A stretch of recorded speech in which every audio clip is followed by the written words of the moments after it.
5, 4, 3, 2, 1.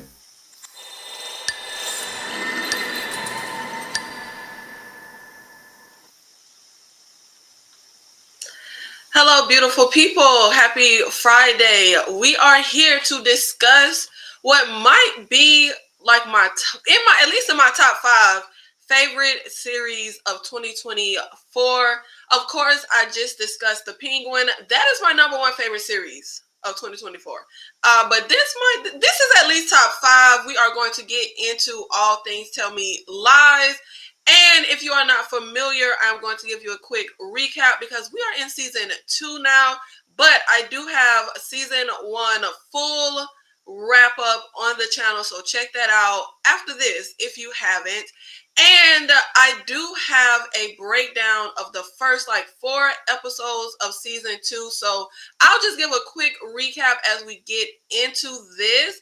But for my full breakdown, please make sure you go back to those videos. Now, Tell Me Lies is a Hulu series about college students Lucy and Steven who engage in a quickly addictive and toxic relationship that permanently alters their lives and the lives of everyone around them. The series covers their entanglement over the course of about 8 or 9 years. The bulk of the show takes place during college when they first meet and everything during that time, but we also get scenes showing the future after college. So we have Lucy quick season 1 recap. We have Lucy who enters college as a freshman and gets involved with the dangerous and manipulative upperclassman Steven, who is the first time she's had great sex. She just gets so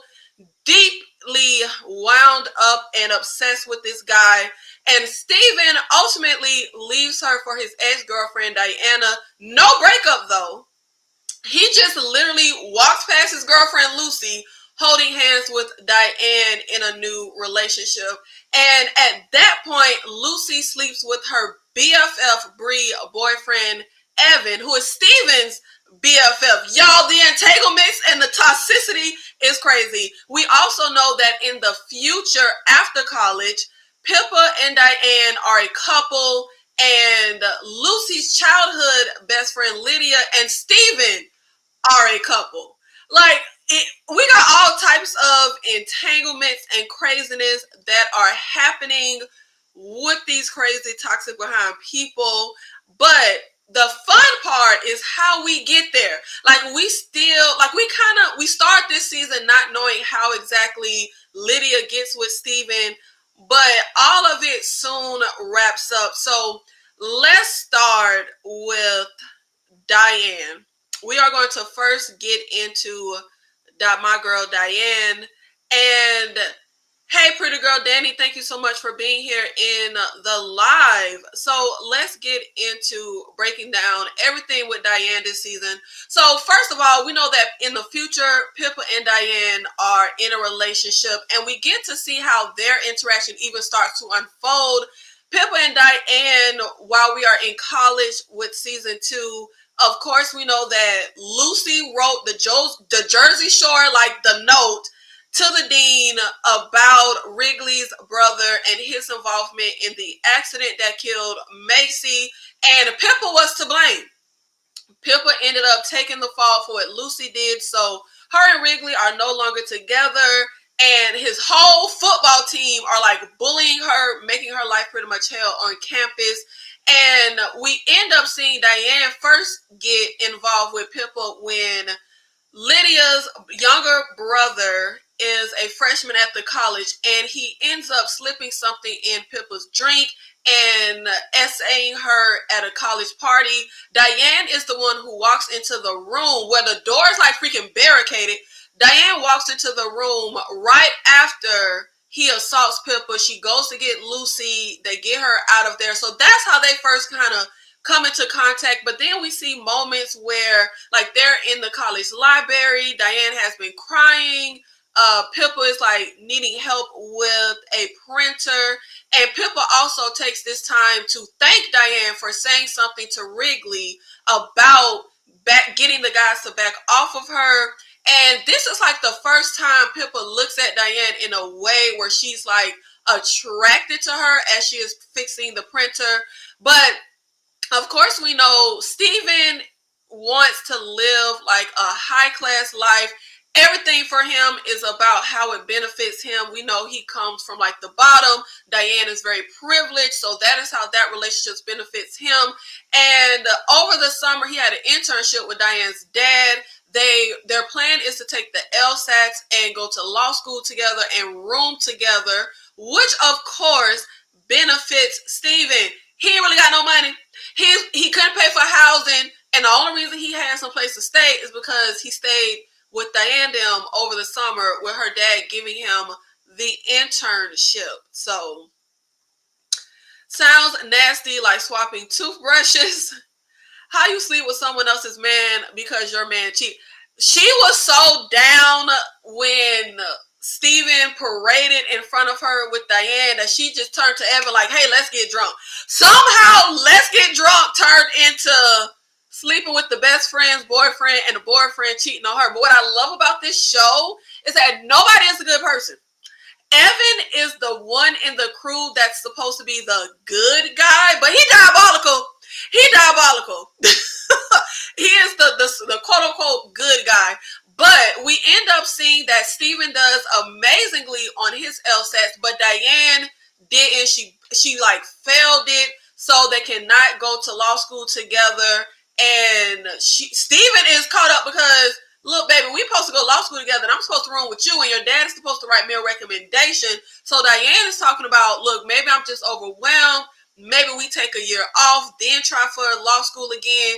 And around this time, Steven starts to get distant with Diane. Diane goes to tell him how she had this huge fight with her dad because of her not passing the LSATs. Ends up canceling plans for her and Steven to go up to Connecticut with the family for Thanksgiving. And Steven wants her to get back in his good graces, the dad's good graces. And he goes to tell Diane, like, well, look, your dad does so much for you. Like, we need him. Maybe. And Diane has a hang up about the way her dad talks to her mom, kind of talks down to her. So Diane has confided this to Steven and not wanting to be like her mom. And Steven is like, maybe your dad talking to you like your mother because you're acting like her. It's like a dig to Diane. Then they go out to eat. Diane's card declines. Like her dad done cut her card off. And Steven's whole priority is, okay, but what about that recommendation letter that I need from your dad? And Diana's like, well, he's punishing me by punishing you. Like, he's not going to write the recommendation. So basically, Steven having that internship for the summer is pretty useless if Diane's dad does not write the whole letter for her. Now, Steven ends up saying to Diane, look, he doesn't say, but we know the underlying thing is you ain't got the connections no more. You don't have the privilege that I can use off of you. But he goes to tell Diane, I don't think I feel the same way anymore. And I respect you enough to not keep faking it. But we know Steven is manipulative. Steven finds like a certain way to do things. And Diane goes to tell him, like, okay, so this is how you do it. Like, you really don't feel anything. Like, you don't feel anything at all. And that's the thing with Steven. He is literally a sociopath. He literally feels nothing at all for his friends, for his girlfriends. Like, he feels nothing. And the thing that just blows me is how his friends don't even see it. But Diane goes to tell him when he's trying to break up with her, like, you are so desperate to keep me when I was impressive, like when you could get something from me. But as soon as I show a little weakness, you're out. And Steven is like, well, I guess that's just who I am, because she ended up telling him to just tell the truth. So he was like, all right, you want me to tell the truth? All right, peace. I can't use nothing from you no more, so I'm out. But what I mother freaking loves, was she played the player. Diane played the player. Diane got early admission to Yale. She lied about her LSAT score to Steven. She put her own card on hold and is in a perfectly great relationship with her dad. And I'm like, you go, girl. You go, Diane. And Diane's dad is like, how did Steven take the breakup? And Diane tells him, oh, Steven will be fine. I had to make him think it was his idea. Love how Diane outsmarted Steven. And Diane's mom, because Steven and Diane's dad has a lot of similarities. And Diane's mother told her that a man like her dad, you don't leave a man like that. They do the leaving. So she took her mom's advice. I absolutely loved that she was able to play Steven. No, Steven is always 2 steps ahead of everybody. I just really freaking love that she was able to figure all of that out. And literally, she played this. I didn't see it. I thought she literally was frazzled, overwhelmed, failed the LSAT, the card declined. She didn't go up to see the family for things. I was falling for it, and so did Steven. And this is literally so masterful because through season 1 and season 2, Steven plays everybody. Steven is so calculating, and he gets over on everyone. Nobody ever beats Steven until Diane. And I was worried about Diane. Because when she finds out the information about Steven being involved with the car accident that killed Macy, and she goes to delete those photos off the computer, I got worried. I said, oh, Diane, I thought you were the smart one. Diane is the smart one. I absolutely love how Diane was able to do that. Diane got a good head on her. So absolutely, Diane going off to Yale. She done cut the baggage. Got rid of the leech. I was blown away. This was really a highlight moment for me. I absolutely loved that she was able to play him like that. Now let's get into Pippa and a little bit of Wrigley. So we know that with season 1, so we had the car accident that killed Macy. And Drew's brother had all of this guilt because he was driving down the road, drinking, and he sees a car coming towards him at the last minute. They swerve, get in a car accident. Drew leaves the scene of the crime, discovers that Macy died. So he has all of this guilt about killing Macy. The only person he confides in is his brother Wrigley, who confides in Steven. Nobody knows about Wrigley's younger brother being involved in his accident and killing Macy except Wrigley and Steven. Wrigley, because he has so much on him, confesses it all to Pippa. So Pippa is the only person that he confided to about this. Now, what they do not know is that Lucy knows about everything that happened.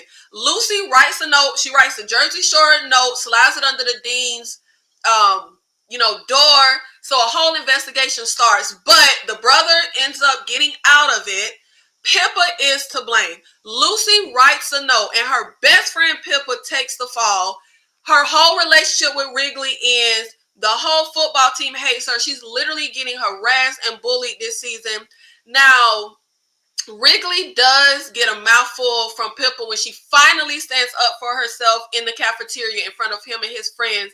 And Diane also gives him crap about getting the guys to back off of Pippa. And we see them slowly start to build a friendship, which I love. And it's so crazy how we already know Steven is a sociopath. Evan is the one that is the quote-unquote good guy, but cheats on his girlfriend and does all kind of stuff. Wrigley is like the always joking frat boy, sleep around.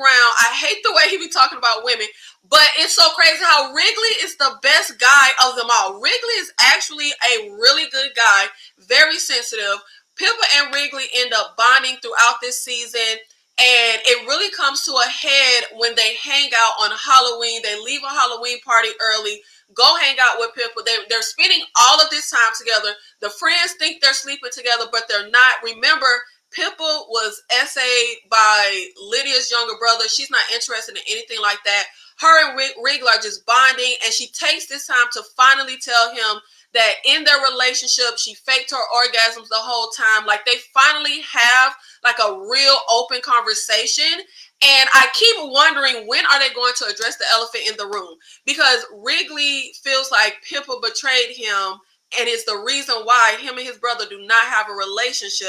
And I love when Pippa is like, what makes you think that Steven didn't say anything? Because it just literally never crosses Wrigley's mind that it could have been Steven. He's only thinking that, well, the only person I told outside of my brother and Steven was you. So you have to be the person that told. So I love when she's like, why don't you even suspect Steven? And it's just so, I love how I still just don't even get it. Like, you kind of peek behind the curtain with a character like Steven, who is so manipulative and so narcissistic. But I still just do not understand why people are so, like, under his spell. His friends, women, like, he literally pulls the wool over everyone's eyes. Like, they just think that Steven is just so loyal, so great. And it's just crazy to me how Wrigley just, like, can't fathom. Like, there's no way Steven would have done it. Now, we end up having a moment where Pippa, Lucy, and Wrigley are at a bar. Now, Chris is the one who assaulted Pippa, put some in her drink, assaulted her at a party. He is Lucy's childhood best friend Lydia's brother, right? Now, another girl from Diane's sorority, she comes out and says that Chris put something in her drink, assaulted her. There's a whole, like, trial at the college where, like, other college students are on some kind of board, like a behavioral board. They end up coming to the conclusion that the girl was lying and that Chris did not assault her, which, of course, Lucy and Pippa, as they're hearing about this, know that it is not true. We know that Chris put something in Pippa's drink, and we know that the girl who is now accusing Chris, her story sounds very much like Pippa's. Now, Lucy gets upset when the people that are the other college students are saying, oh, it's crazy how girls lie. She probably just, had too much to drink. She regretted sleeping with him. So Lucy is getting upset. Pippa is just sitting there uncomfortable because she was assaulted, but she don't want nobody to know. So Lucy ends up jumping in saying, oh, I know he's a liar because he did the same thing to me. When I tell you, Lucy can never just mind her business and shut the fuck up. Like, you literally couldn't mind your business last year and ruined your best friend's relationship with her boyfriend, ruined Wrigley's relationship with his brother because you wrote this note and couldn't mind your business. You're standing up for girls being assaulted by lying about being assaulted. Like, it literally makes no sense. So Pippa ends up upset. Like, this triggers her because she was assaulted, and she ends up actually, when I told you her and Wrigley been confiding in each other, she confides in Wrigley that she has a crush on a girl, but she doesn't want anyone to know that she is attracted to women. And she literally tells Wrigley to not tell anyone. Well, she ends up blowing up on Wrigley because he makes a joke about, her being with women. So she ends up blowing up on him, which, of course, yes, he betrayed her trust. We know Wrigley just always joking. He don't take nothing serious.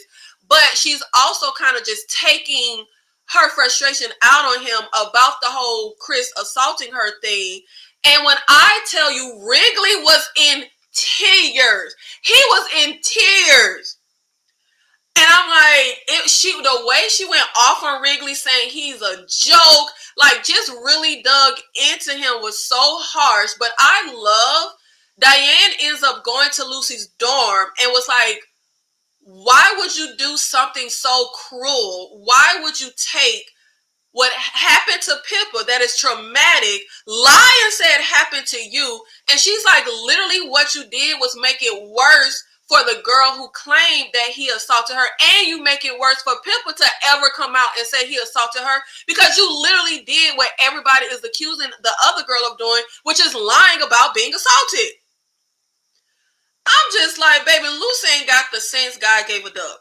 She literally does not have the sense God gave a duck. And I have no clue how Pippa is still friends with her, but Pippa's whole thing is, it's just Lucy's way of trying to stick up for me. Hey, Cal, thank you so much for being here in the live. Excuse me, involuntary manslaughter, right? Okay, so the story, because this was season 1. So the story is, this is the actual story. Steven and Macy were hooking up, having a sexual relationship, and Steven was driving Macy's car. They were arguing, had left a party. Drew had been drinking. It was in another car, and they collided. But Steven moved Macy's body into the driver's seat, fled, had Macy pick him up, fled the scene. Not Macy, sorry, Lucy. Did Lucy pick him up? No, I don't think Lucy picked him up. When we first see all of this, he flees the scene. So Drew also flees the scene, but no one knows that Steven was in the car when Macy got killed, except for Lucy. That's it. Nobody else knows that. So technically, Wrigley's brother, who is carrying all this guilt, thinking he killed Macy, he didn't. I mean, yes, he was involved in the car crash and he fled the scene, but he did not kill Macy. Steven was the one driving the car and swerved into his lane. So really, it was Steven. If you had the courage to write that damn note, you might as well kick the door down and tell the dean what happened. Come on, man.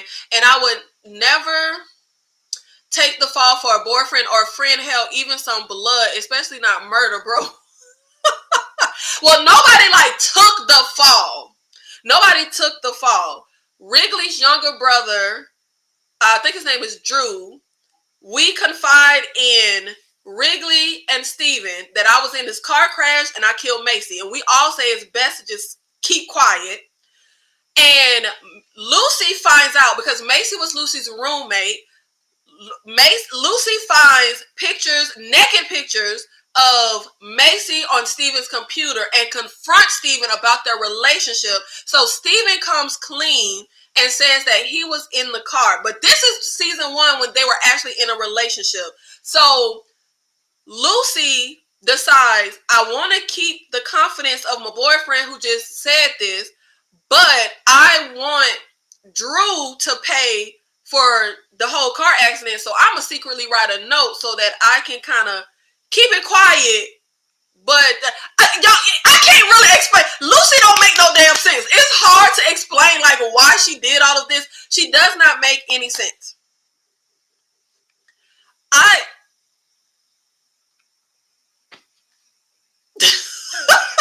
Lucy makes no sense. Lucy makes no sense at all. But we gonna really get into Lucy. But we know that in the future after college that Lydia is with Steven and hates Lucy. And this is when we find out exactly why. Because of course, Lydia did not believe the first girl that came out and said her brother assaulted her, but she absolutely knows that her brother did not assault her best friend, Lucy. So this is the catalyst for their fallout. Now, after we end up having Pippa go off on Wrigley, make the poor man cry, he goes to Pippa's dorm room, literally crying tears. He's like, I'm sorry, I ruined everything. I ruined my brother's life. I don't feel normal. I'm sad all the time. I'm depressed. I need help.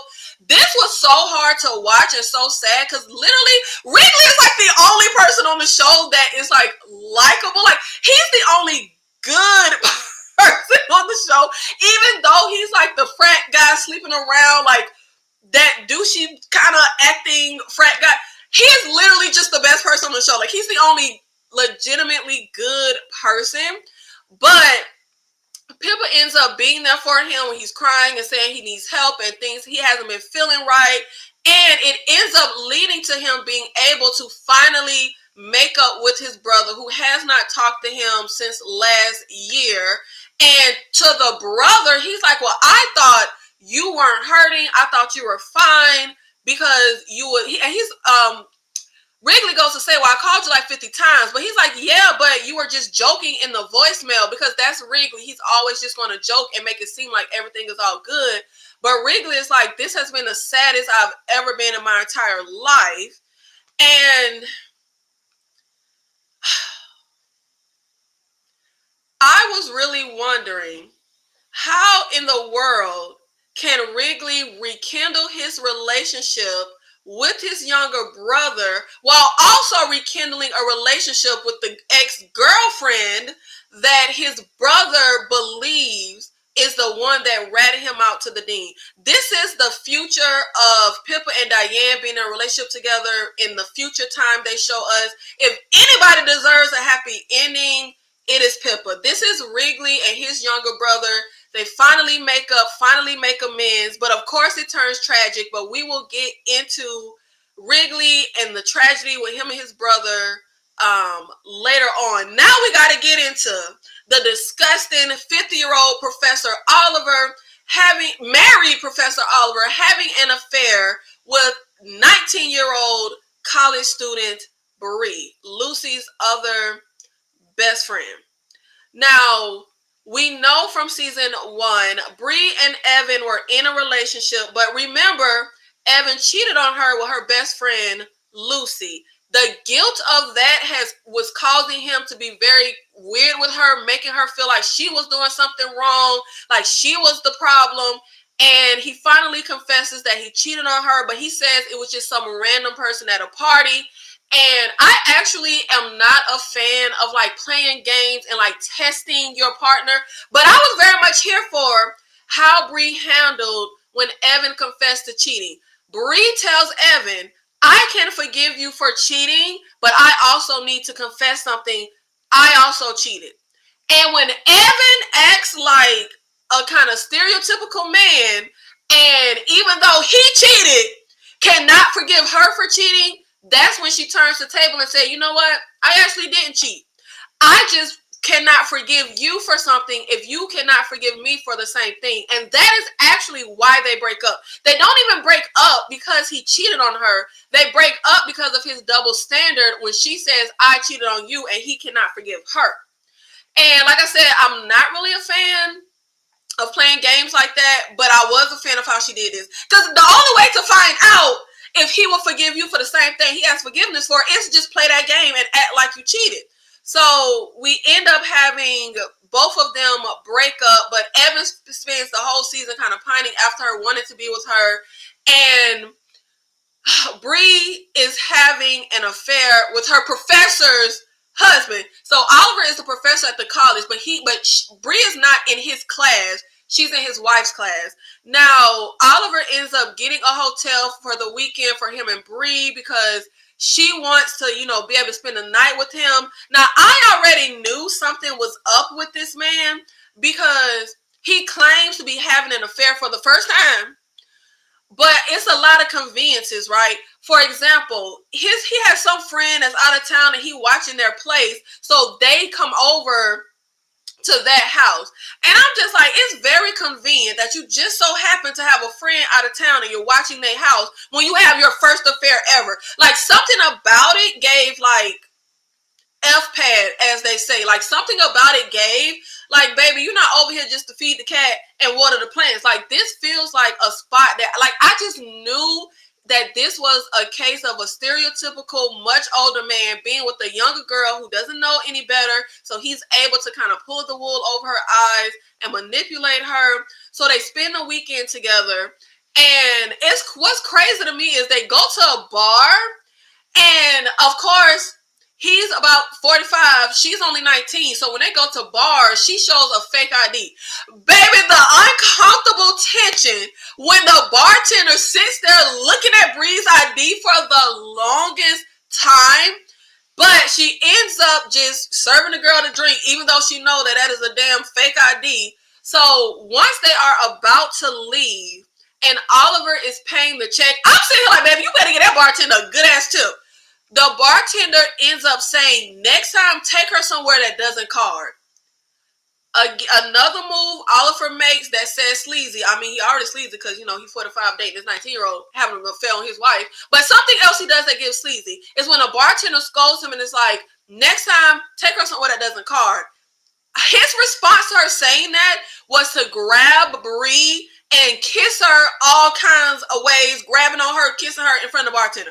Like, and you could tell by Bree's face, she didn't like that. Like, Bree, come on, baby. But, Bree got issues. Bree didn't really have a family. She grew up in a foster home. Kind of stereotypical character looking for a father figure. So, and just in general, she lets her friends kind of walk all over her and doesn't speak up for herself. So she does stuff like that even in this. And when Evan finds out that he doesn't know that she's dating a professor, but when he finds out that she's dating a much older man that's 45, he literally tells her a normal 45-year-old man does not want to date a 19-year-old. And I'm like, Bree, baby, please listen to Evan, because he ain't doing nothing but telling you the truth. Now, her teacher, Marianne, her professor, has a Christmas party at her house for all of the students. Of course, she's having an affair with Marianne's husband, Oliver. So at the house, during the Christmas party where his wife is, he takes Bree into a laundry room. They hook up in the laundry room next to like the wife's laundry. Like they're in the middle of having sex and Bree is looking at like the wife's bra. And I'm just like, baby, are you happy here? Are you happy with this whole affair? Like it was just so weird. And he hands Bree his wife's shirt to like clean herself off with when they finish. And I'm just like, Bree starts like freaking out. And Oliver goes to say, Bree, I love you.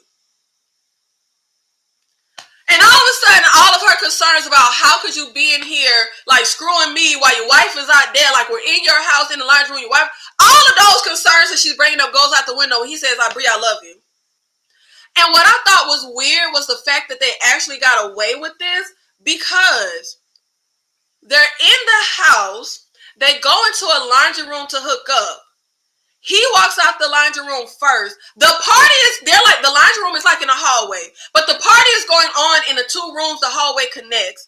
When Bree walks out of the laundry room after him, Lucy is literally standing in one of the rooms that I just said connects to the hallway and sees Bree and knows exactly what just happened. You mean to tell me nobody else in this party noticed the professor's husband coming out of the damn laundry room with the college girl? Nobody but Lucy. Like, that was so crazy. And then right after he screws the 19-year-old inside the laundry room, Bree sees him kissing his wife with his arm wrapped around the wife out in the party talking. Baby, I don't understand how you be, I don't know. I don't get it, because I just feel like if somebody, I just am always of the rule that if somebody does something to betray someone else, of course they will betray you. Like, why would I lie to everybody else but you're the exception? Why would I cheat on my wife but you're the exception? You know what I mean? Like, but this does trigger her. But why it triggers Bree to go back to the laundry room and leave her earrings? Obviously wanting Marianne, wanting his wife to find her earrings in the laundry room so that they can get caught and get exposed. But baby, when she goes to class the next day, Marianne walks into class wearing Bree's earrings. And this is when something started to click for me. Because obviously you could read this as the wife found the earrings in the laundry room, confronted Oliver, and he lied to say, oh, it was a surprise gift that I left there for you. But your student walked into your Christmas party wearing these earrings. You didn't notice that they were the same earrings. This is when I was like, okay, something weird. Something weird, because it's no way, because the wife had a whole interaction. Remember, this is her student. She had the Christmas party at her house for her students. She had a whole interaction with Bree. You cannot tell me you didn't notice the earrings. And as women, we gonna notice the accessories in the jewelry. Like, you're gonna notice stuff like that. You're gonna notice the bag. You're gonna notice the earrings, especially if they're nice, especially if you like them. And I'm just like, okay, something weird going on. Something weird is happening. So Oliver and Bree end up having a conversation about her leaving the earrings for his wife to find. And Bree is like, you said you love me. You know, you should want to be with me too. You should want to spend the holidays together. So this is stereotypical, got involved with a married man. He told you up front he was never leaving his wife, but you want him to leave his wife and be with you. And Oliver is like, okay, what you're asking of me is unrealistic. And Bree is like, well, people leave their marriages all the time, but baby, when y'all first got involved, he told you he was not leaving his wife. So Oliver goes to say, you know what? We got to stop seeing each other. And you know he manipulative, so he goes into, oh, this isn't fair to you. And you know, and I'm just like, Bree ends up, after Oliver breaks up with her, calls Oliver to say, you were right. I was asking for something insane. She wants to be with this man, even if he will not leave his wife. She goes to tell him all that stuff about being together on the holidays. I don't need that stuff. I changed my mind. I just want to be with you. So they end up hooking up at his house where Marianne is supposed to come home from work. But I'm sitting here like, baby, who come home? Like, people come home from work early a lot. Like, I don't know. I was just like, and then the fact that you're going to cheat on your wife, not only in your home, because you did it in the laundry room, but in your bed. And the last time y'all hooked up in your house, baby left a pair of earrings. So I would not trust her alone in my house. But this fool leaves her alone in the bed to go take a shower. And Marianne comes home early. Now, this part was so weird to me. Bree is laying in the bed naked. Here's the wife coming to the door. She was moving, but you could tell she was frazzled and didn't really know what to do. But she's like, oh my God, oh my God, oh my God, and goes to try to put her clothes on. And I'm like, you stupid motherfucking little girl. Grab your clothes and just run out naked. Like, you just need to not get caught. Like, you do not have time to sit here and get dressed. Like, get your clothes while you naked and just run and hide. Like, do not sit here trying to get dressed, baby. I just don't get why you would think you have time to get dressed before she walks in there. And of course, the wife, Marianne, walks in and Bree is standing there naked trying to get dressed. And Oliver is in the shower. And Bree is freaking out and Marianne isn't. And she's like, Marianne just says, is he in the shower? And we can hear a conversation happening with Marianne and Oliver in the bathroom. I couldn't make it all out, but the captions, because you know, I always got to have my captions on. The caption said, Marianne was saying to him, she's freaking out. You need to go talk to her. This is when we find out they have an open marriage. And Marianne knew about them the entire time. And Bree ends up, now this is what I didn't understand. Bree ends up more upset about the fact that Marianne knew about this the whole time than she was about him cheating on his wife. And she goes to say, I would have never agreed to do this if I knew y'all had an open relationship. And she says, this is the meanest thing anyone's ever done to me. But baby, when Oliver hit her with the, well, given your history, I highly doubt that. Oh, that was low. That was a low blow. But I was extremely confused at Bree's reaction. It seemed to me like, yes, I guess it's embarrassing that his wife knows all the kind of, because the way Oliver tells it, they have an open relationship and the wife knows all the details of him and Bree hooking up.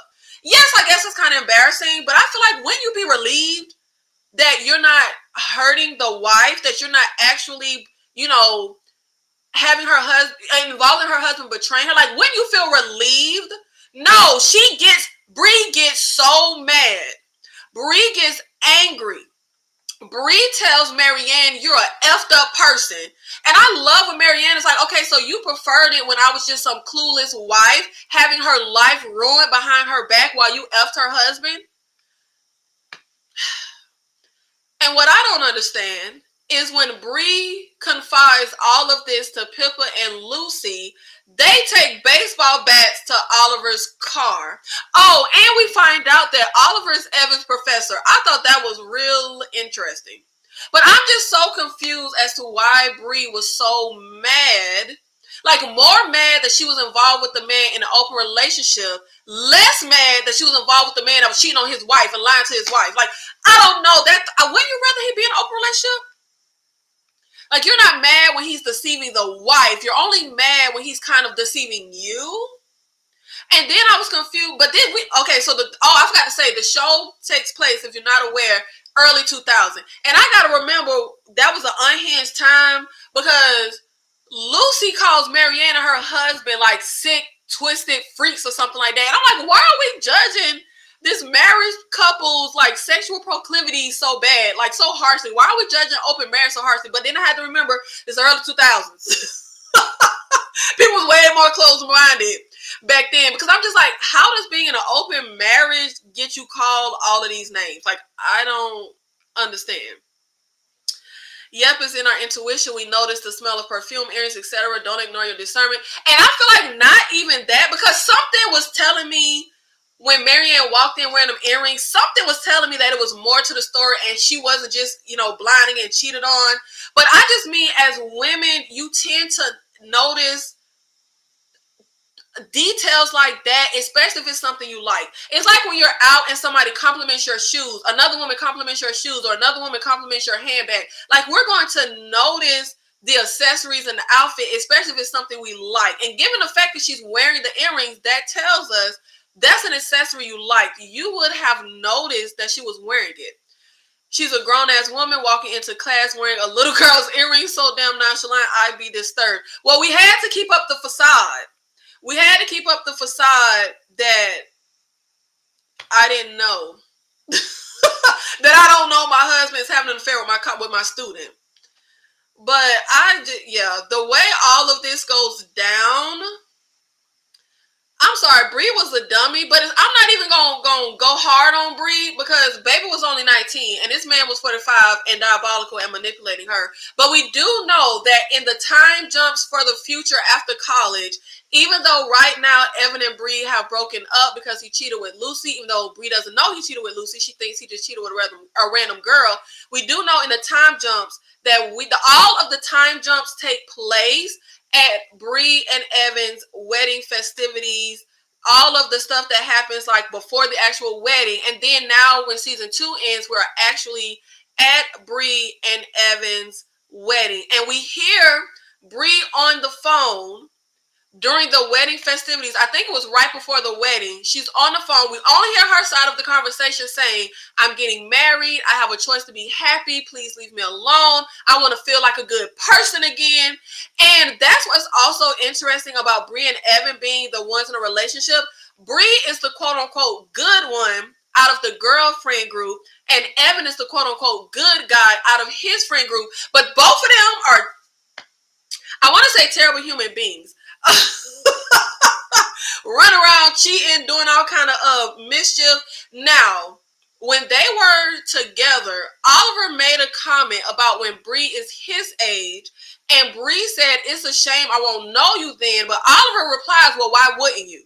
So my thought when we got that future phone call, I was like, okay, are they still carrying on an affair even all of these years later? But now I'm wondering, who is she on that phone call with, having sounds like an affair in the future? I want to say it's Steven. But we don't know. Now, in the future, the time jump to the wedding, literally the day of the wedding, right 8 years after Steven knows that Evan slept with Lucy, right before the wedding, Bree is in her wedding gown. She gets a voice message from Steven that is a voice recording. Like, this ain't even word of mouth. And this is how calculating and disturbing and disgusting and smart Steven is. Steven is not just word of mouth telling Bree that Evan cheated with her best friend Lucy. No, Steven recorded the conversation of Evan confessing to him that he cheated on Bree with Lucy. And you literally hear Bree listening to Evan say, so last summer, no, she hears Evan and Steven having a conversation. And she hears Steven say, so last summer when you cheated on Bree, that was with Lucy. That's what you're saying. And you can literally hear Evan say, yeah, I'm sorry, man, I had sex with Lucy. Because remember, Lucy was Steven's girlfriend. Evan and Steven are BFFs. So Evan decides to get it off his chest when they were back in college and confess this to Steven. And I knew it was suspicious at the time when Steven forgives Evan. And Evan says, so you're not gonna, hold this against me or hold it over my head. And Steven literally says, not today. Evan, baby, you should have picked up on it. Right after Bree hears this message, Lucy walks over to her. And that's how season 2 ends. And I'm just like, my God, The way my jaw was on the floor. And the way I feel though, if this is 8 years after my best friend slept with my then boyfriend, now fiance, and my best friend's ex has a recorded conversation of my boyfriend slash fiance confessing to it, and he decides to drop this bomb right before I walk down the aisle, I'm gonna be honest. I'm not even gonna be mad at my boyfriend and my best friend for cheating. I'm gonna be mad at him, the friend, for dropping this bomb on me right before I walk down the aisle, because I'm not even gonna play your game. You obviously have kept this recording for 8 years, popped it out right before, because Steven has been at all the wedding festivities. We have been a friend group since college, and you decide right before I walk down the aisle to drop this bomb. Baby, look, I'm gonna still walk down the aisle, and I'm gonna still marry my man, and me and my friend gonna still be friends, and I'm gonna tell them what you sent me. Steven is diabolical. Steven is calculating, and I just do not understand why his friends ever trust him.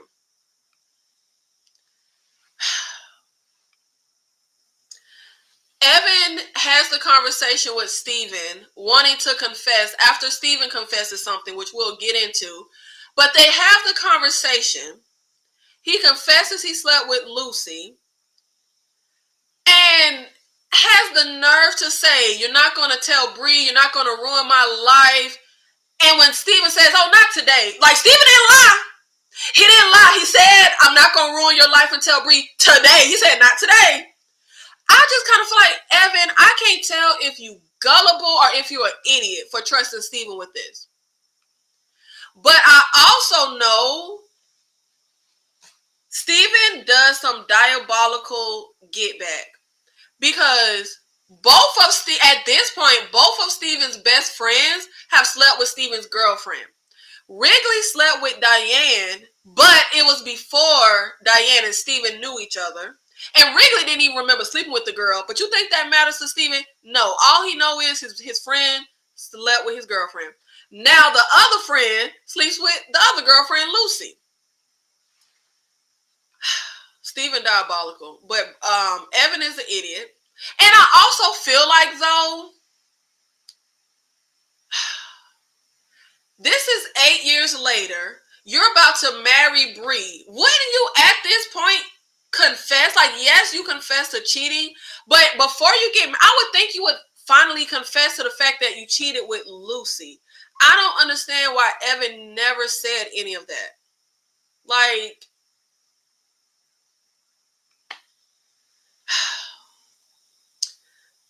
Lord, I just, that leaving the season off with that bomb was just so freaking insane. Like, I just, literally my jaw was on the floor. Because am I shocked that Steven told her? No, that's not what my jaw is on the floor. But the fact that he recorded that, like, that's so low down. To think that somebody recorded your conversation and kept it for like 8 years is psychotic. She wanted to believe she was important to him. In Bree's mind, she still craves that love and desire to be the first choice for Oliver because of her trauma. Yeah, because she fell into the lie of feeling like she was special. She was the first person he had an affair with. And I get that, but I still just feel like the way she reacted, being like, why are you mad at the wife? Like, you were okay with hurting the wife and call, like, literally, let's say that he wasn't lying and the wife didn't know.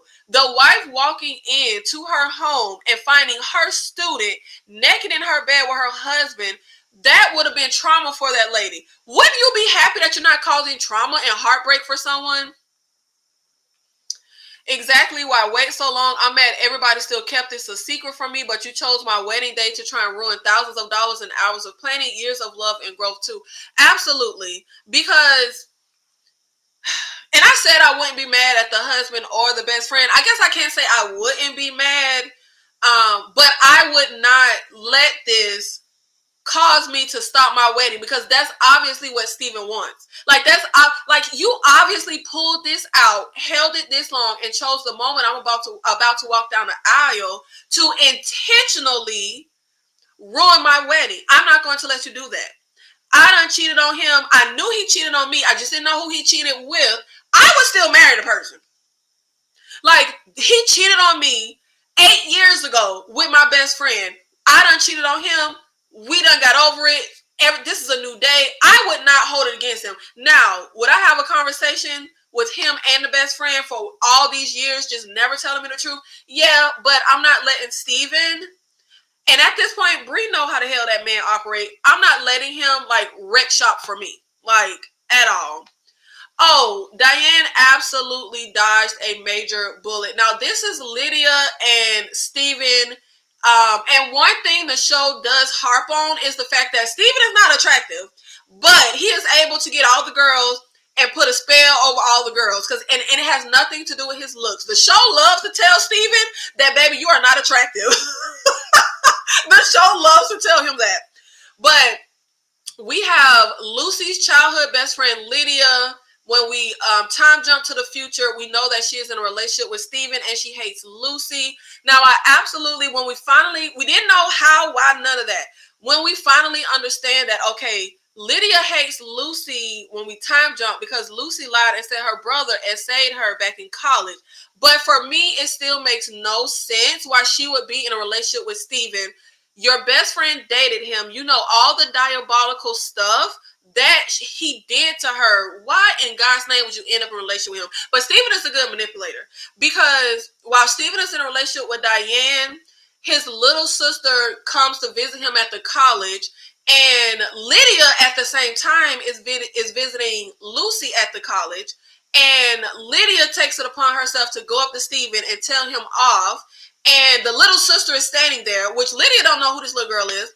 So later on during the party, Steven's little sister goes over to Lydia, who is standing next to Lucy, to take up for her brother and say, my brother couldn't have done those awful things. He's a great person.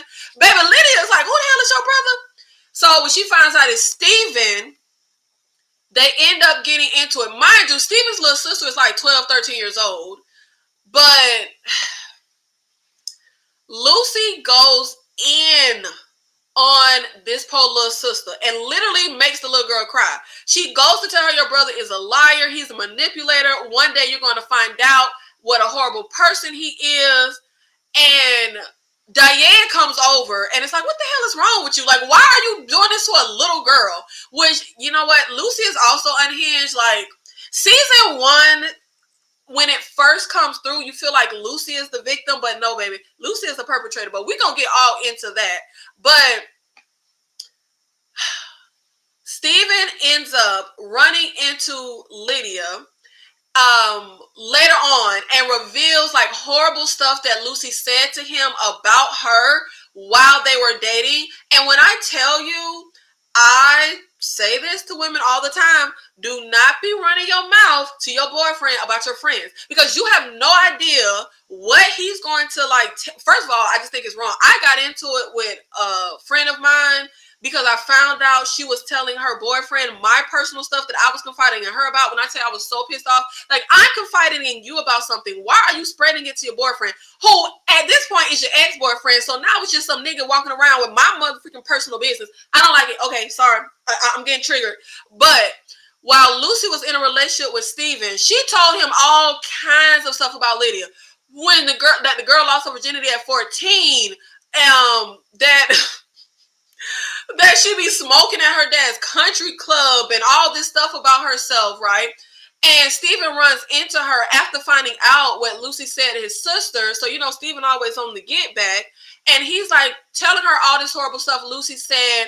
And he goes to say, you know, you can't believe anything she says. She says you're jealous of her. But seeing how that she never told me how hot you are, she must be the one jealous of you. He can always find a way to spin and get somebody in his web. So Lydia and Lucy ends up having a conversation. And Lucy lies and says that I never said any of those things. You believe me over him, right? Lucy, baby, if somebody has detailed information, you cannot claim they're lying. Knowing that she lost her virginity at 14, knowing about her, you know, smoking at her dad's country club, those are very specific things. And I'm like, at this point, Lucy, baby, just switch schools. Like, just switch colleges. So after that happens, Steven, because I forgot to say, before Steven runs into Lydia, when he finds out about what went down between Lucy and his sister. Remember, he's a narcissist.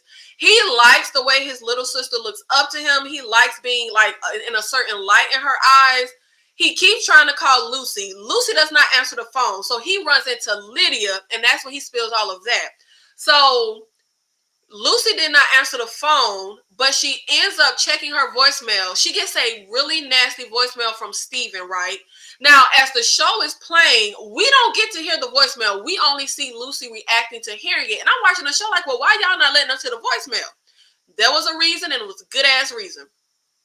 Lucy sends the nasty voicemail from Steven to his little sister. Now, yes, we should not involve the poor little child because she's only like 12 years old, but this is a gut punch for Steven. Absolutely go after this little girl that looks up to him and he's like a gleam in her eye. Lucy sends the nasty voicemail that Steven left for her to his little sister. And we don't hear the voicemail until the little sister plays it. And this was such a good moment. I love that they did this because hearing the voicemail for the first time at the same time the sister hears it and watching her heart break and seeing the tears in her eyes, she's listening to the voicemail as Steven walks in. And she is very triggered because Steven's mom is a narcissist and she's a terrible person. And he ended up going behind the mother's back to get the little sister into boarding school so she could get away from the mom. So the little sister, he walks in as she's listening to the message and she's like, the first thing she says is, "You sound just like mom." And this really gets to Steven. He's like, "Don't say that. I'm nothing like her. I promise I've never spoken to anyone like that before." But you can tell that his normal way of being able to spin and charm his way out of stuff does not work. And his little sister was genuinely rattled. And you could tell that she will never look at him the same again. This was the best move that Lucy ever pulled when it came to Steven. Now, Lord, we got to get into Lucy and how she is literally as diabolical and toxic as Steven. But I feel like Lucy is worse because Lucy thinks she's a good person. So season 1, we know Lucy was with Steven. Now season 2, she is in a relationship with Leo. When I tell you, I love Leo from the beginning. I love this man. Now, Leo has some issues. But Leo is a good boyfriend. He's a good guy. He comes from an abusive home, so he has anger issues, and he be motherfucking beating niggas down. But he don't beat women. So I was just like, I love Leo. I thought he was mature, emotionally mature. I thought, like, yeah, he's still very young. We're still like 19. No, he's Steven age, so he's like 21, 22. He's not 19 like Lucy them. He's still an upperclassman. But I loved him so much. Yeah, he needs some therapy because he come from an abusive home and you can't just be knocking people out every time you go outside the door. Like a guy in the cafeteria was, and this is what I found crazy. Lucy was with evil ass Steven. Stay with him even knowing about the car accident because that's some next level ish. Like manslaughter, killing somebody, like that's next level. But she stood by Steven through all kinds of psychotic stuff he did. She gets with Leo. She accidentally bumps into a random guy and spills her drink on the guy. The guy was like, yes, that's crazy, but the guy was over the top freaking rude to Lucy. Leo knocks the kid out. Lucy is like, oh my God, what's wrong with you? Goes to flee, don't want nothing to do with Leo. And I'm like, okay, is it a bit unhinged to punch a damn stranger because they got rude with the girl who not coughing? Yeah, but hey, if I'm Lucy, I'm like, yeah, bet you won't talk to me like that again. But I don't know. I got problems too. I'm toxic too, okay? I would have been here for Leo knocking old boy out for talking to me all kind of ways. But I'm saying like, Lucy, that's where you draw the line with Leo? But manslaughter wasn't where you drew the line with Steven. Like, it was just so crazy. But I loved Leo. He was a friend of Evan's. That's how Lucy meets him. He's acquainted with Steven, but they ain't friends, they ain't buddies. We're going to get into that. Now, we end up all getting together for Thanksgiving. Evan wants to get Bree back, so him and Wrigley have Thanksgiving dinner. and want to invite the girls. They know that Steven is supposed to go to Connecticut with, Diane's family. So we're like, oh, he won't be here. But of course, we know Diane was pulling her little game. So her and Steven ended up showing up. Steven was doing nothing but baiting Leo the entire time. We know Leo unhinged and will knock a nigga out. But when I tell you, Leo handled Steven perfectly. None of it works. So then Steven goes to the surefire way to bait, and that's Lucy. And he keeps bringing up Leo's ex, Becca. Now we already know that Leo's ex, Becca, cheated on him. He's already told Lucy that. But Steven brings up the fact, oh, you don't know? I'm the one that his girlfriend cheated on him with. Lucy takes the mother freaking bait. And literally right in front of Steven turns to Leo like, oh, is that why you got with me as revenge against Steven? And I'm just sitting here like, Lucy, you literally are dumb as a doorknob. Why would you let Steven bait you like this? He's obviously doing this on purpose, and you're going to give him the satisfaction right in front of him. So they end up getting into a whole thing. Diane comes over. Lucy smacks fire out of Diane. We go outside. And Leo is like, this thing with you and Steven is literally sick. He did this on purpose. And I'm like, when Lucy goes to say he did, like, okay, Steven did this on purpose. Like, please don't, break up with me. Baby, if you know he did this on purpose, then why did you fall for it? Why would you say to Leo, is that why you started dating me? Like, you really think Leo done went through this whole damn relationship for some mess like that? Even though I will say, I don't know why Leo never brought this up. Like, why would you never say that, hey, your toxic ex was the guy that my ex-girlfriend cheated on me with? I don't know why the hell he never said that. But even if you got a problem with the fact that he never said that, I would not have said it in front of Steve. As a matter of fact, you know what? I would have pretended like I already knew. Just to not give Steven the satisfaction. I'm like, I already knew that. There ain't no thing. So, but Leo's whole thing was Steven is a non-factor. It didn't matter. The whole Becca situation was so long ago. Like, that's why he never said it. But Lucy ends up throwing in Leo's face his anger issues, the fact that he assaults people, because his dad was physically abusive to him. And Leo was like, you fight dirty, Lucy. You bring up people's worst shit and use it against them. Your head is so polluted with Steven. I can't do this anymore. Lucy is toxic. She ruined her relationship with Leo. Steven did not ruin her relationship with Leo. She did. Like, Lucy girl, pass me Leo number. But you know what? This is literally so true to life. Leo was such a good guy. I bet you the next girl Leo is with, he gonna be diabolical.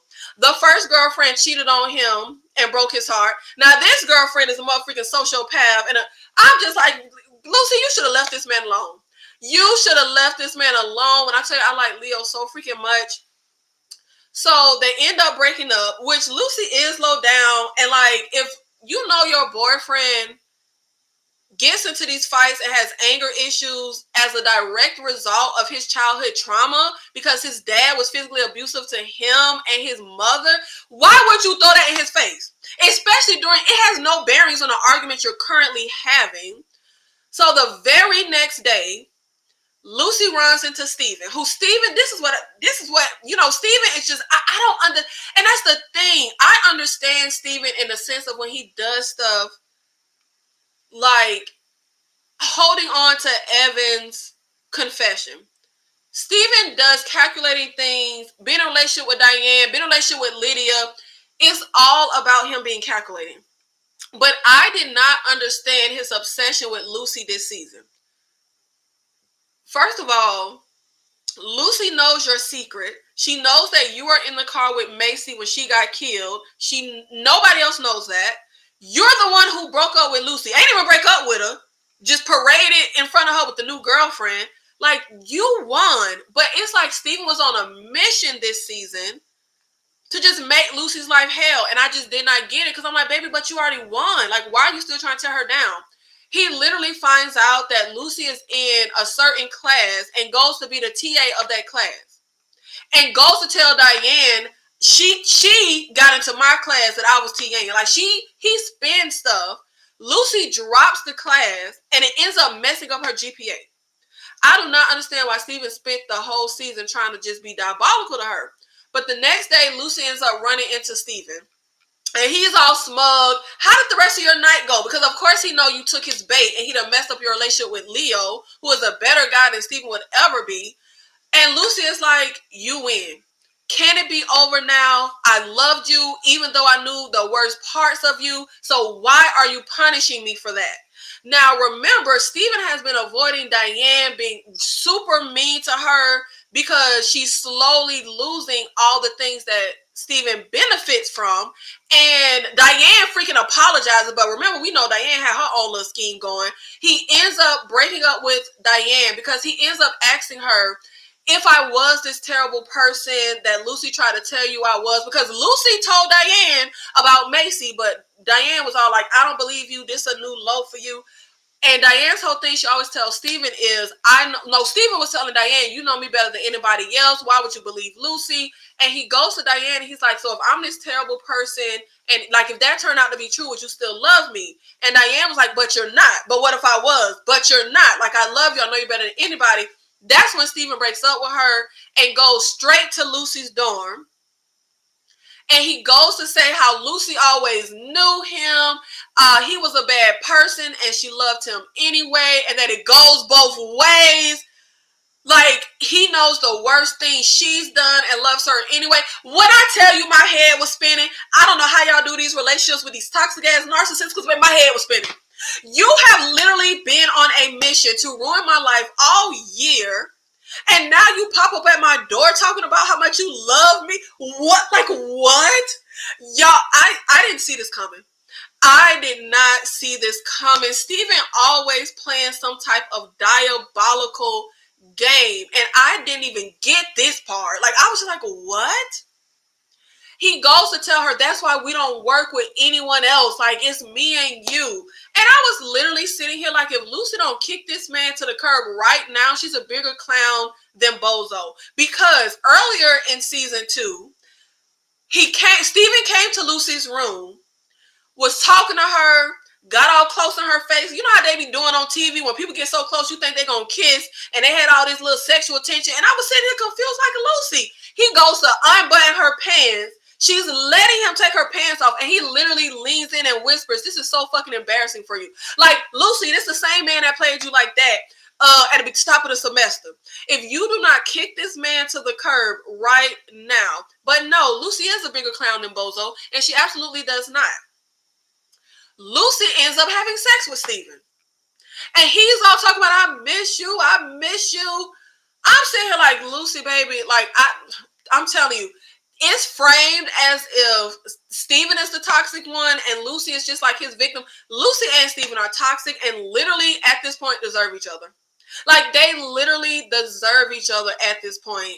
I'm just like, Lucy, what did your parents do to you that screwed you up this bad? Like, girl, baby. So Steven ends up leaving under the, like, thinking, okay, we back together. Like, we done hooked up, we back together. But literally right after they have sex and he leaves, Lucy is like disgusted with herself. She rips the sheets off of her bed. But I'm saying, like, baby, you got the wherewithal to pull the sheets off the bed, but not the wherewithal to change your motherfucking underwear. She goes directly to Leo.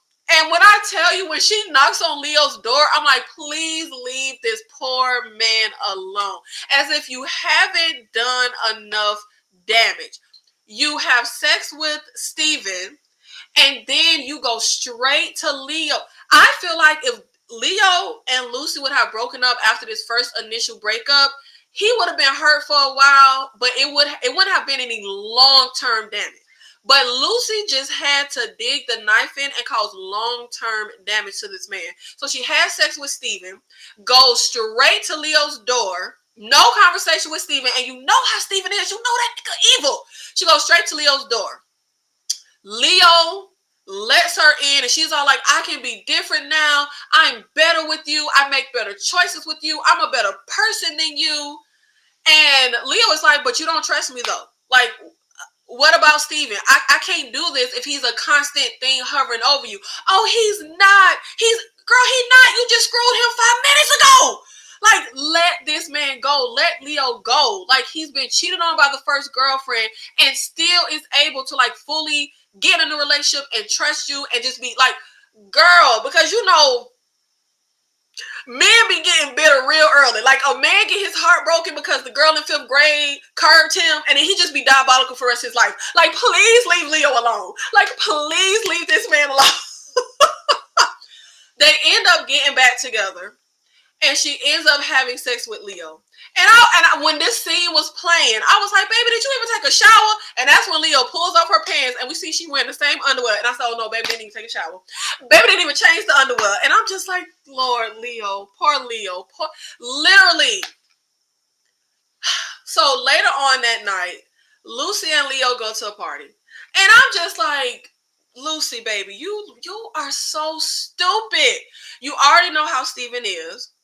And y'all all go to the same college and literally are always at the same motherfucking college parties. So how do you think you're going to be screwing Steven and getting back together with him and then show up at a party with Leo and Steven ain't going to say or do nothing? Steven sees Leo and Lucy together at the party. It's Steven and Evan together. And the way Steven looks over is like, what the... Now, Evan don't know about what happened with them hooking up. And he's just like, oh, man, like, come on, let's just leave it alone. Like, Steven is like, I just effed her this morning. And Evan is like, wait, what? Steven walks over to Leo and Lucy. And I'm just like, oh, poor Leo. But Lucy is so motherfucking stupid.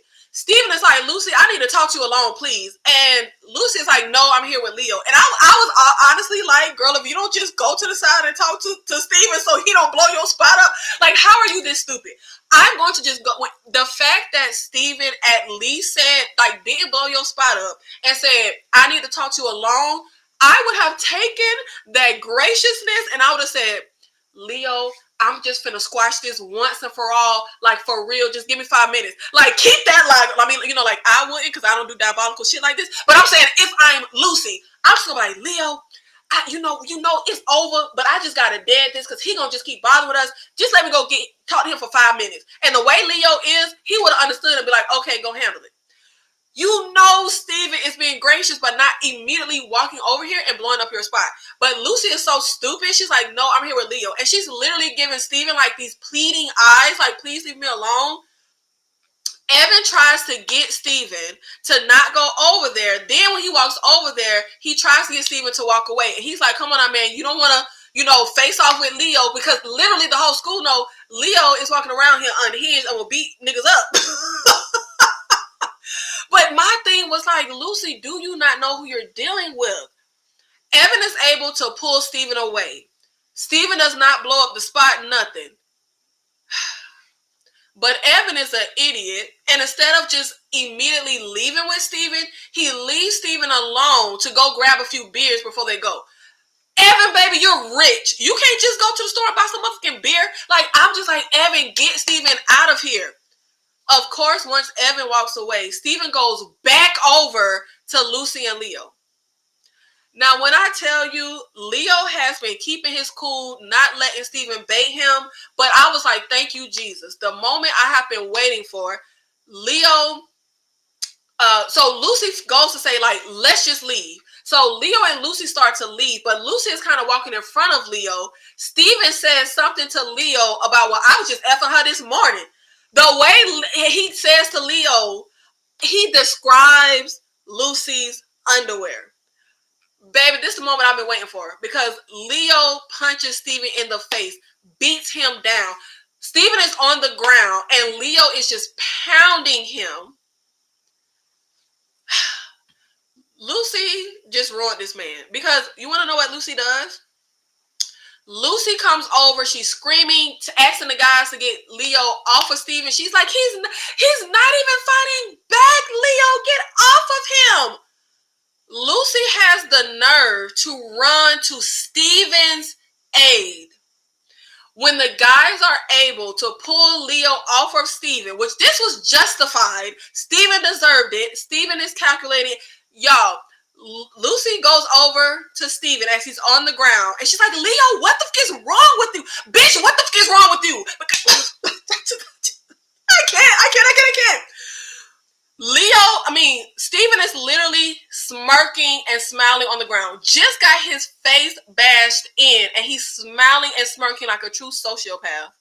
The real victim is Leo. This pissed me off so bad because it's flipped where now she's mad at Leo. Leo is literally like, I'm so sorry. No, Leo, baby, you don't need to be sorry. She screwed Steven and then screwed you and got back together with you 5 minutes later, didn't tell you anything, and let Steven come throw this in your face. Like, she put you in this position. The real victim is Leo, and I don't even care. I do not think Leo was wrong for hitting Steven at all.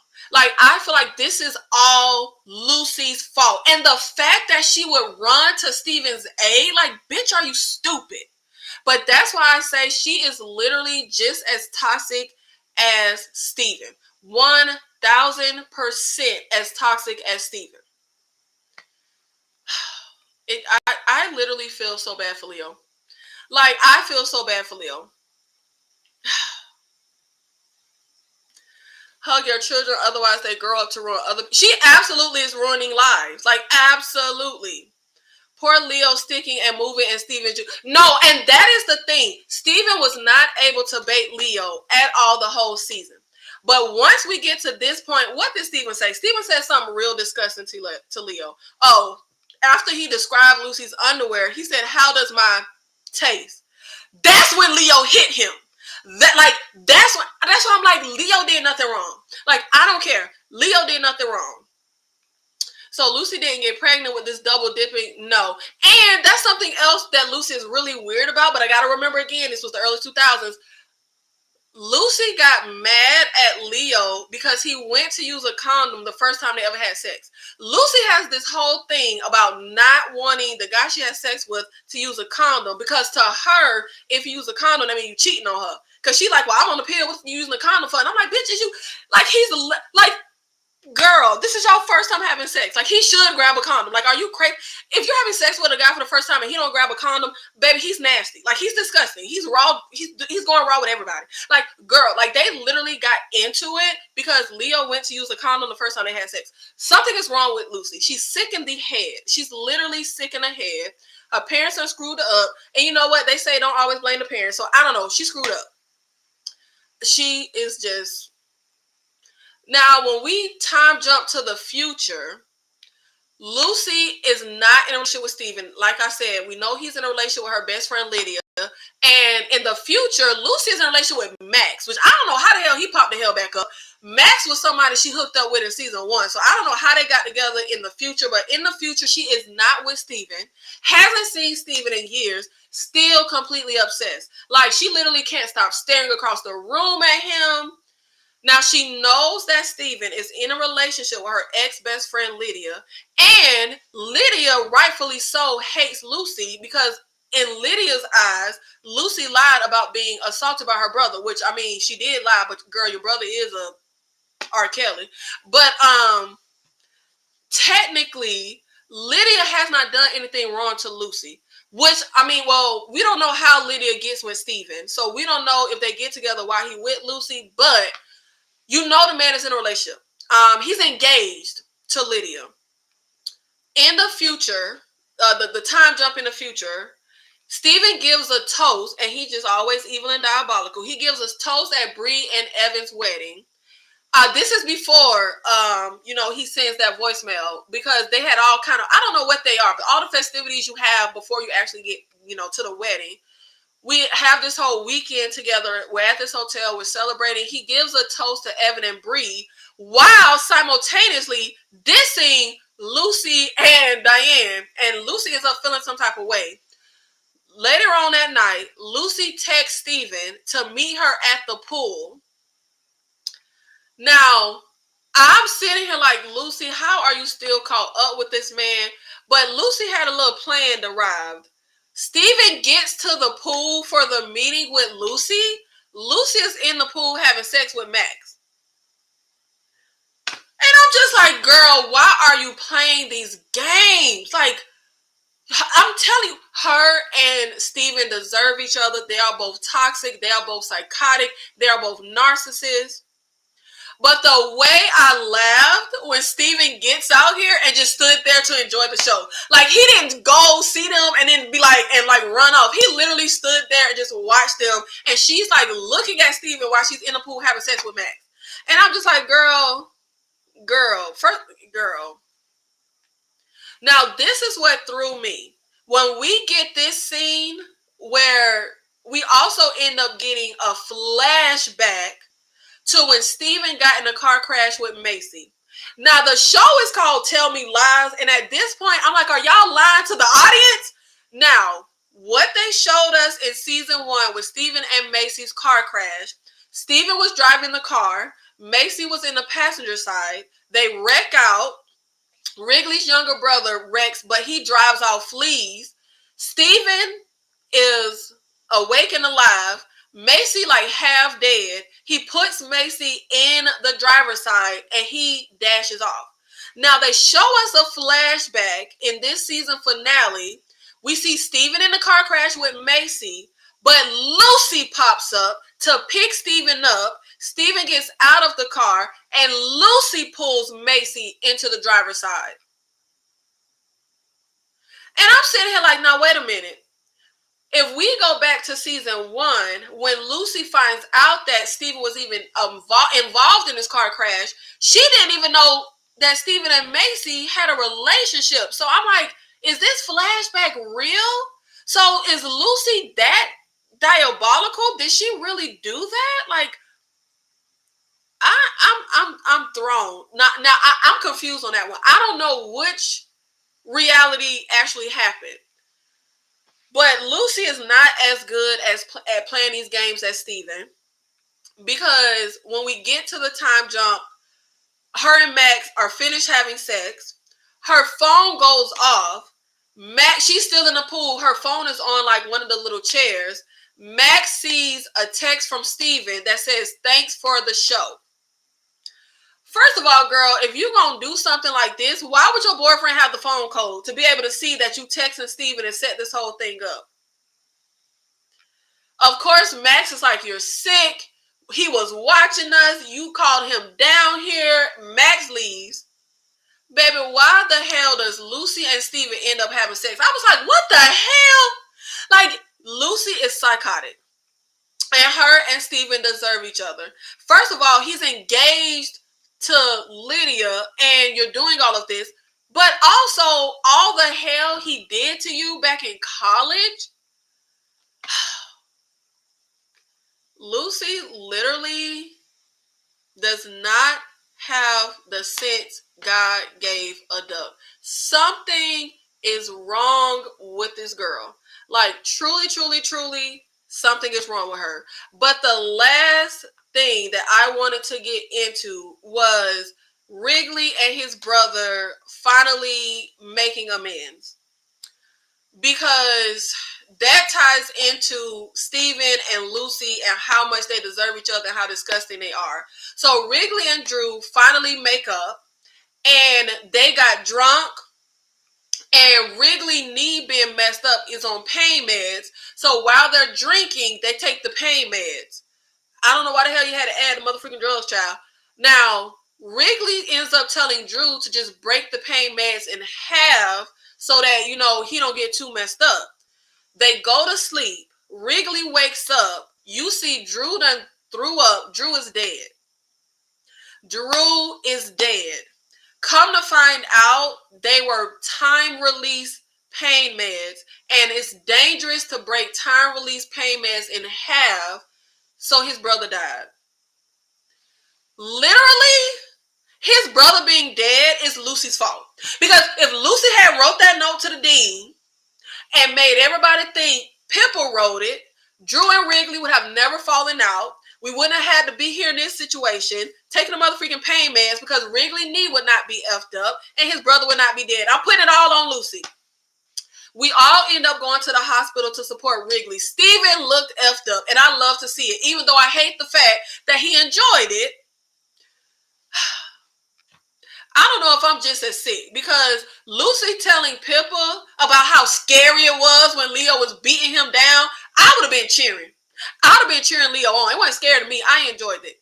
But Wrigley is super upset, crying, blaming himself for giving Drew the pain meds, blaming himself for ruining Drew's life last year with the whole note, being slid to the dean. And Lucy starts spiraling. She tells Steven she wants to tell Wrigley the truth, that she wrote the note, she wrote the letter. Steven tries to talk her out of it, but she won't listen. She goes back to the room with the group, and she's like, Wrigley, I have to tell you something. Steven jumps in, and Steven says, it's about me.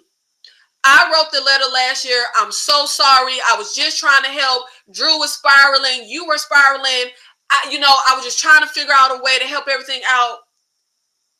Now, I'm sitting here thinking, because all I be wanting is for Steven to lose all of this power that he has over his friends. Like, I want him to lose everyone. I want people to see him for who he really is. This note being written literally caused Wrigley and his brother to get into this fight that broke Wrigley's knee, ruined his football dreams, ruined his relationship with Pippa because she got blamed for writing a note. Now your brother is dead, and you could not fathom that it was Steven that wrote the note, even though Steven didn't write the note. Now Steven confesses to writing the note, and what do you think Wrigley says? Okay, it's okay, man. And they just, like, I'm like, wait, what? So it wasn't okay when you thought Pippa wrote the note, but it's okay when you think your best friend Steven wrote the note.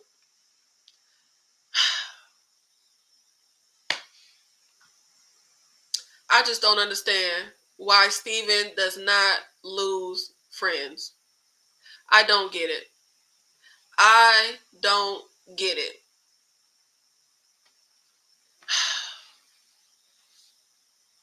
It's just okay. He's just like, okay. Like, baby, your brother is dead. Your relationship with Pippa is ruined, all because of the note that Steven wrote. According to, to him, Steven wrote it. We know Lucy wrote it. Now, later on, still in the college time, Steven runs into Lydia. And after she finds out about, Lucy lying on her brother, she apologizes to Steven for, going off on him. And they already looking flirty. I do not understand the appeal of Steven and why Lydia would want him. Even if you're mad at Lucy and consider her a liar, you know Steven is diabolical.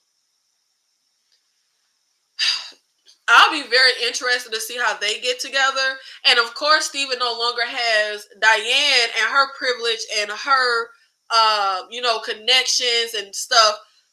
He can get that from Lydia. So we already, and plus that's, something diabolical to do to Lucy. So we already know Steven's aim.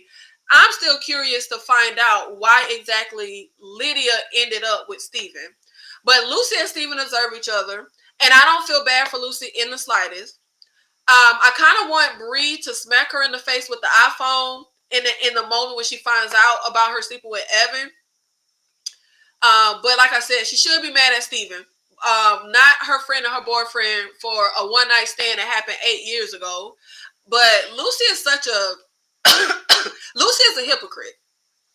And at this point, I truly, truly feel like Lucy is actually worse than Steven, because Steven knows who he is. He just lies to everybody else. Lucy, I feel like, is worse because she actually thinks she's a good person. Like, she actually sees herself as a victim. Just like that's what Max said to her. Like, I bet you still see yourself as the victim. And she had no remorse for how she did Leo. Like, you're the one who did wrong in that relationship with Leo. You're the one who put him in that compromising position. She had no remorse. No remorse for how she did Max at the pool. Leo is worse for having known Lucy. Bree is worse for having known Lucy. Pippa is worse for having known Lucy. Like, literally, I think she is absolutely worse than Steven. Why is Steven even still allowed to be around them? I cut ties immediately in college, and if there's a get-together, I'm asking each time who's over there. Because Steven is best friends with Wrigley and Evan. Evan is in a relationship with Bree, who is best friends with Pippa, who is in a relationship with Wrigley. And Pippa and Bree are best friends with Lucy. So we all are entangled in this circle. And I don't know why his best friends, Wrigley and Evan, cannot see him for who he really is. Hey, Kay, are there any colored folks on this show? We get one Negro. We get one token Negro, and that is Evan. Evan is the only black person on the show in this friend group. And I will say, at least he's not like a stereotypical, like he's from a rich family, very well to do. So at least he got that going. But yeah, we got one black person, and that's Evan. That's all we got. We got Evan. What if forensics proves Macy was hurt and sitting in the passenger seat? Yeah, that's what confused me as well. And Steven was actually hurt in the crash, but didn't know it. Like, hurt more than he knew. Because when Steven is in a relationship with Diane, when they go to take the LSAT, Steven faints. And he goes to the hospital and discovers he had a broken rib. And I don't know if this is true, but the doctor tells him, people actually have broken ribs and they heal on their, apparently your ribs can heal on their own.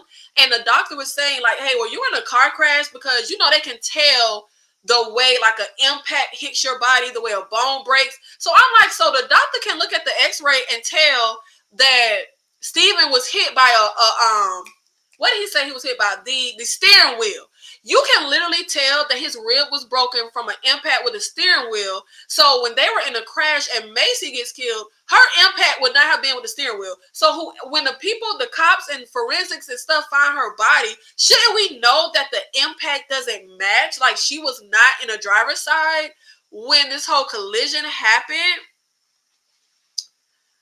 But yeah.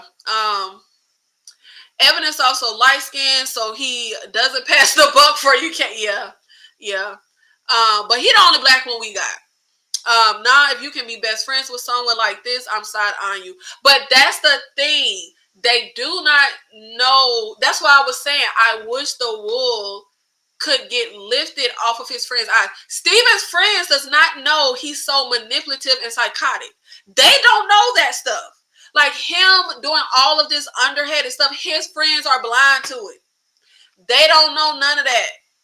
And I just do not understand why I don't get it. But I guess, you know, that's what narcissists are able to do. Lucy, typical YT female behavior. They're mostly all this toxic and privileged. Like, I can't vouch for that. I don't know. That's not my ministry. I don't know. But yes, Steven is the only one that's from like the bottom and poor. Lucy is very well off and privileged. Evan is very well off and privileged. The only people that are not are Bree, who grew up in foster care, and Steven, who grew up with his narcissistic mom, poor. And he wants to be, you know, like a lawyer and be important and stuff. Yeah, but they're the only one. They're the only two of the friend group that are not like privileged and stuff like that. Pippa is Hispanic. Pippa doesn't give me Hispanic, but her dad is Hispanic. He had an accent, like you could tell he Hispanic. So Pippa is as well, but her family is well off. They're not like lower class. Steven is the only one from like the lower working class. And Bree, of course, grew up in foster care, so she isn't one of the privileged ones. But that is season 2 of Hulu's Tell Me Lies. I hope we don't have to wait another 2 years for season 3, because we got season 1 in like 2022, and we just got season 2. I didn't know who was getting to season 2. I didn't know if the show was canceled. I really hope we do not have to wait another 2 years for season 3, but I absolutely am obsessed with this show. It is just such like shenanigans and like talk, like it is so crazy. And it's crazy how this isn't even my ministry. This is not my type of show. I have said before, the reason I watched season 1 is because I thought it was a murder, like crime type of, and I remember watching season 1, like what the hell is the murder? The murder was Macy, but I didn't know it was like a college teen melodrama. But by the time I found out, baby, I was ensnared. Okay, they had already got me. So thank you so much for showing up to the live. Thank you if you are watching on the replay. Please comment and let me know, how did you feel about all the shenanigans and the toxicness of season 2 Tell Me Lies. Who is more toxic and diabolical? Lucy versus Steven. I say Lucy only because I think Lucy is the most dangerous type of diabolical person, because she's the person that thinks they're a good person but does damage to every single person that she comes into contact with. And man, my heart hurts for Leo. And I'm wondering, because we don't see Leo anymore after he's pulled off of Steven in that fight. I'm like, did he get expelled? Like, oh God, because I just kind of feel like, I'm pretty sure you can't just beat people down. Like, I ain't go to college. I partied with the college kids, but I didn't go to college. But I'm pretty sure you can't just be beating folks down, beating them to a pulp. And that scene really, for me, just really solidified how psychotic Steven is. Like, to get the brakes beat off of you like that and smirk and smile because it was part of your plan and it worked, like, that's sick. Like, we already know he feels nothing emotionally, but at that point, I was like, baby, he don't even feel nothing physically. Like, did you not feel that beat down? I've been waiting all year for Leo to beat him down, and it was pointless. Like, Steven feels nothing. I don't understand. I don't understand. And I just really do not understand why Lucy is so just ensnared with Steven. Anybody, any of the women. Like, I would be with Leo. Yes, Leo got some issues and Leo need to go to therapy to work through the childhood trauma of his dad being physically abusive.